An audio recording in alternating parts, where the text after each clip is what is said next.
My name is Jonathan Abrams. I'm a graduate at KWI. Graduated in November of last year, I believe.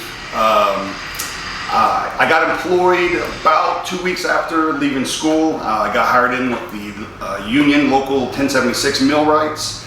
Basically, as a millwright, I get to do kind of a lot of things. I don't just weld.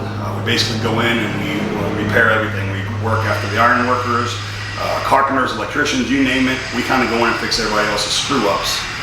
So far, probably welded maybe a quarter, maybe a third of the time. The biggest thing that I would stress with this school, kind of what I realized it opened some doors for me, was that when I left here, everybody was in this panic about COVID, everybody was in this panic about the job market, everything with the oil and the pipelines going down. But with this school, because they give you so much, you're not restricted to just welding. It could be a gateway to a lot of different jobs, and my job being one of them. So even though I'm not strictly a welder, I do bid on jobs that involve welding, and that gets me in the door. But because I can weld, I could also be a maintenance guy. I could also be a carpenter. There's a lot of different things that require a little bit of welding or some welding, but not all the time.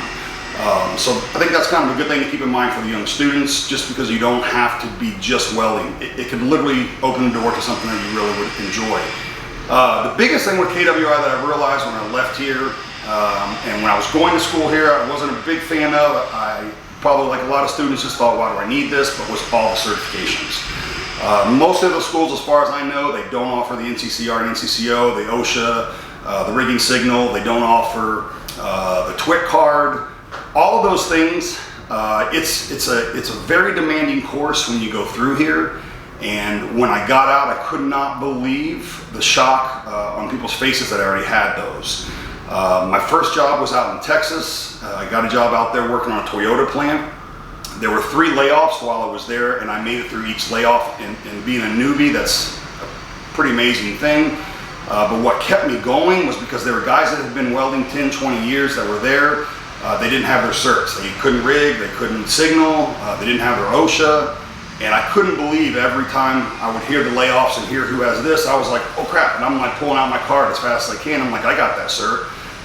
So that was the biggest thing. If I could go back, I definitely would have probably put a lot more emphasis on that, even though I did get them and pass. Just mentally, I wish I realized how important those are. The structure with KWI, like I said, it is an intense program. It is not laid back. It's pretty much, from the day you start here, you're going, 90 miles an hour. It's very demanding, long days, but it's all preparation for what you're going to see in the field. And that's probably the biggest shocker to me. The things that were in here that I thought were tough, doing the studying while you're also learning to weld. They have a hell week here on I think it's once a week. That's a big complaint by students because they make you, weld in uncomfortable positions or on the floor, or they make you wear a harness. My first job in the field, my very first day, after 8 hours of welding, I was questioning if I was cut out to weld. It was so hard. And by hard, I mean there was nothing perfect. It's just not, your pieces aren't right here, nice and clean, nice and neat, you're ground secure, and you're comfortable. It's welding in very awkward positions. The material isn't prepped, it's real world, it's beams that have been painted. It's a lot different environment, and looking back, I wish I would have given those hell week days a little more effort. Even though I went through them, I just in my mind was thinking, this probably isn't really going to happen on a job, and it absolutely happened. So I was very grateful that I had that basic introduction. And it sounds silly, but little things like putting a harness on, I would have known how to do that, how to get out of here. When you get on the job, you got your tools. Another thing with KWI, they give you a bucket full of tools. It is pretty much everything that you will need on the job.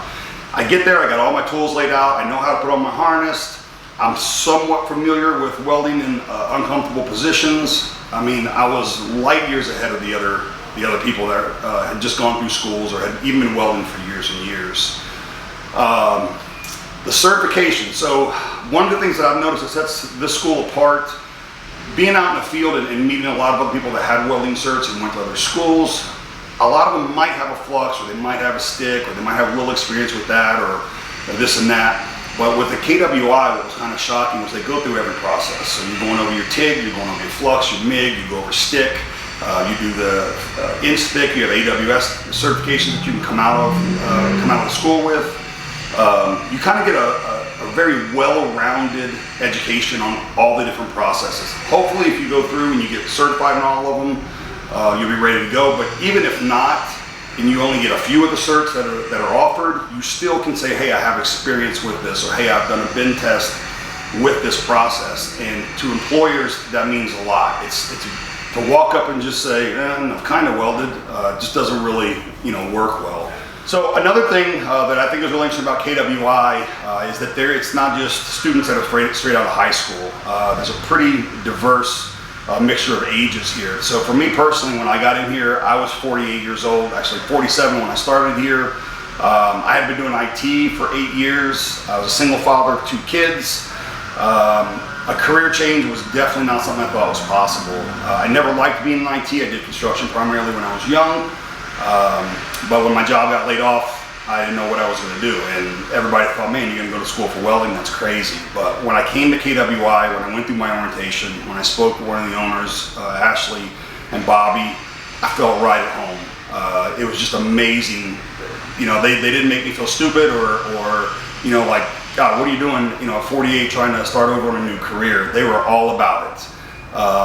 And it's very hard to make a career change, but again, because of the way they walked me through everything here, because of their contacts, everything that I went through here, I made a career change extremely successful. Again, I was employed within weeks of leaving the school. I was in a panic with the COVID, and it worked out. So it is possible to do a career change here. I don't know how other schools deal with, people of different ages and how they work it, but I can tell you that with KWI, it is a very one-on-one experience. Like I said, you talk to the owners. It's not like it's a school where they're just staff that's just paid to be here and they don't care. These guys really do care what happens to you when you leave here, and it's their reputation on the line too. And that's the other thing that I really was impressed about. They take it personal. So if you fail when you leave here, they feel like they've failed, and I'm not just saying that. That's the truth of it.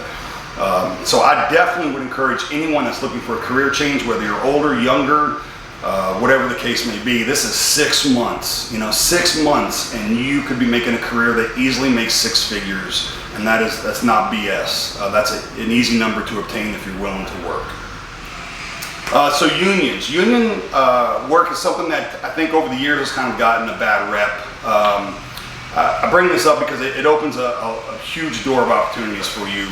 Me personally, I am very pro-union. I was not prior to going to the school, but once I got out in the field, again, what I noticed is that by having your welding certs and the OSHAs and the rigging, that opens the door to a lot of different opportunities and a lot of different job sets. So with a union, the difference is they don't just have their hands in one thing. They have their hands nationwide, actually even globally.